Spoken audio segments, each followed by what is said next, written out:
بسم اللہ الرحمن الرحیم۔ السلام علیکم ورحمۃ اللہ وبرکاتہ۔ ناظرین، آج 27 دسمبر 2020 اور دن ہے اتوار کا۔ اب سب دیکھ رہے ہیں کہ ایسے کرنٹ ایونٹس محمد قریشی کے ساتھ۔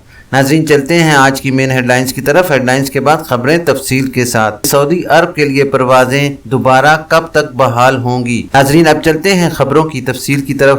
تفصیل میں جانے سے پہلے میں تمام نئے آنے والے حضرات سے گزارش کروں گا کہ کائنڈلی میرے چینل کو لائک، سبسکرائب اور شیئر کریں تاکہ ہر نئی آنے والی خبر آپ تک بر وقت پہنچ سکے۔ ناظرین، اب چلتے ہیں خبروں کی تفصیل کی طرف۔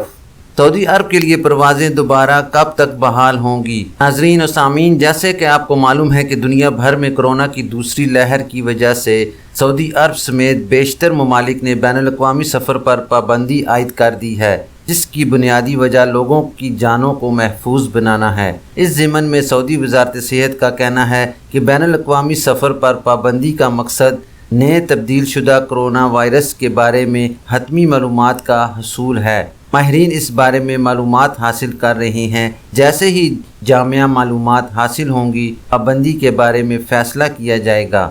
ناظرین، سعودی عرب میں کرونا وائرس کی نئی شکل کے بعد بین الاقوامی پروازوں کی آمد و رفت پر ایک ہفتے کے لیے پابندی عائد کر دی گئی ہے اور دوبارہ کھولنے کے بارے میں حکام نے وضاحت جاری نہیں کی۔ حالات کو دیکھتے ہوئے پابندی کے بارے میں فیصلہ کیا جائے گا۔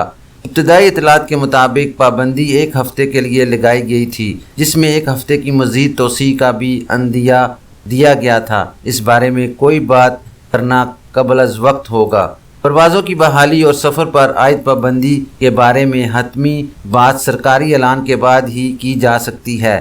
جیسے ہی سفر پر عائد پابندیاں اٹھائی جائیں گی، ایسے کرنٹ ایونٹس اس بارے میں فوری اطلاع فراہم کر دے گا۔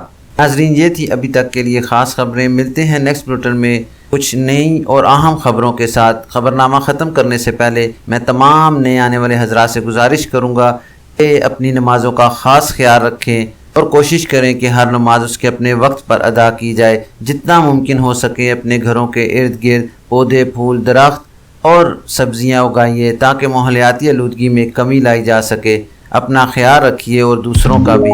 اللہ حافظ۔